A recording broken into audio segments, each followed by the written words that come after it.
কষ্ট করলেই না কেষ্ট মিলে, তাই না?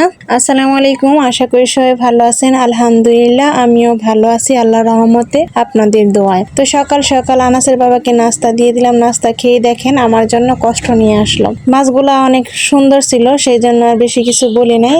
এই তো মাছগুলা কিন্তু খেতে মজা, কিন্তু কাটতে কিন্তু অনেকই সময় লাগে। কিন্তু কাটার ভয়ে আমরা এই মাছগুলা আনতে চাই না বা আনতে দেই না। আর অলসতার কথা কি বলবো, কারণ সবারই হচ্ছে এখন মাজা ব্যথা, পিঠে ব্যথা এগুলা লেগে আছে। অলসতা বড় বিষয় না, এই ব্যথার জন্যই মানুষ ছোট মাছগুলা এখন আর কাটতে চায় না। খেতে কিন্তু সবাই কম বেশি পছন্দ করে, কিন্তু কেউ কাটতে চায় না। কি আর করার, মাছগুলা যেহেতু পছন্দ হয়েছে সেই জন্য আরো রেখে দিলাম, কষ্ট হইলেও কেটে নিলাম।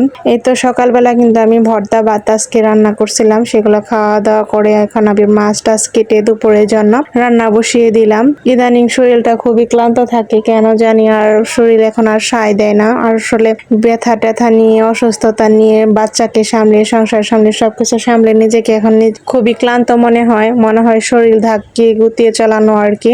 যাই হোক, যতটাই ক্লান্তি থাকুক, সংসার তো আর সংসারের কাজ তো আর অন্য কেউ এসে করে দিয়ে যাবে না।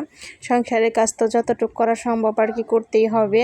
যাই হোক, আমি তরকারিটা কিন্তু বসিয়ে দিছিলাম হাতে মেখে।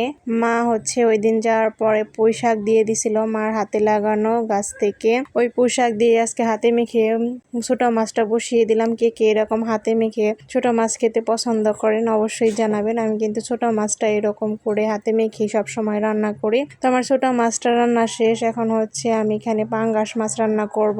আগে কিন্তু আমরা কখনো এতটা পাঙ্গাস মাছ খাইতাম না, এটা লং টাইম বাসায় পাঙ্গাস মাছ আনাই হয়নি। অনেকেই পছন্দ করে, আমার মাঝখানে যেন কেমন যেন এই মাছটার প্রতি একটা অভক্তি লেগে গেছিল। এখন আবার একটু একটু খাই, কারণ হচ্ছে আনাজকে অন্য মাছ খাওয়ানোর থেকে পাঙ্গাস মাছ একটু দিলে মানে ইজি হয়।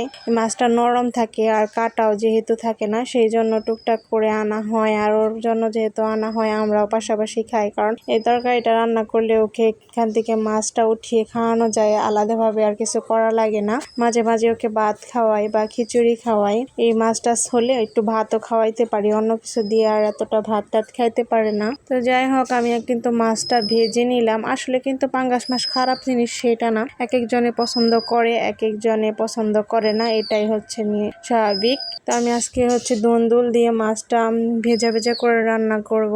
কে এইভাবে রান্না করেন, কিভাবে পছন্দ করেন অবশ্যই কিন্তু জানাবেন। আমি কিন্তু আগে মাছটা ভেজে এখন তরকারিটা মশলার মধ্যে কষিয়ে নিলাম। কষিয়ে এখন ঝোল ফুটে আসলে তখন আমি মাছটা দিয়ে দিব।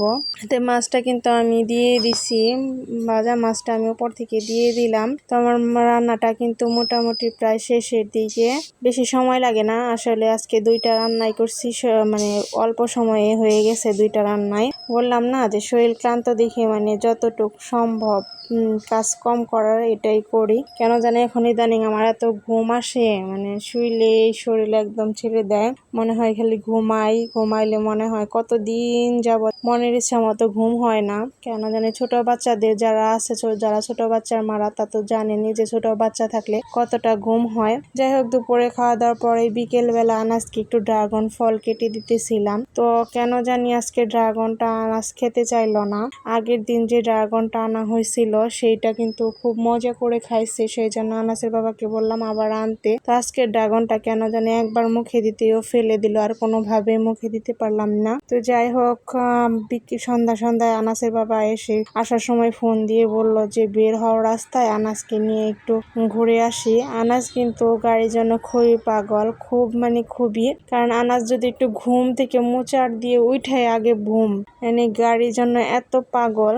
ও ঘুরতে খুবই ভালো লাগে ওর। তাই যাই হোক, সেই জন্যই ওর জন্যই বের হওয়া, এত ঘন ঘন বের হওয়া। নাহলে আমার কিন্তু এত বাহিরে যেতে তেমন ভালো লাগে না। তো ঘোরাঘুরি করে একটু ডালের বড়া খাইয়া দেয়া বাসায় চলে আসলাম। তো ভিডিওটি কেমন লাগলো অবশ্যই জানাবেন। কয়েকদিন ধরে ব্লগ ভিডিও অবশ্য দেওয়াই হয় না, কারণ ব্লগ ভিডিও এডিট করা একটা ঝামেলার বিষয়, সেই সময়টা ধৈর্যটা আর হয়ে উঠতেছে না।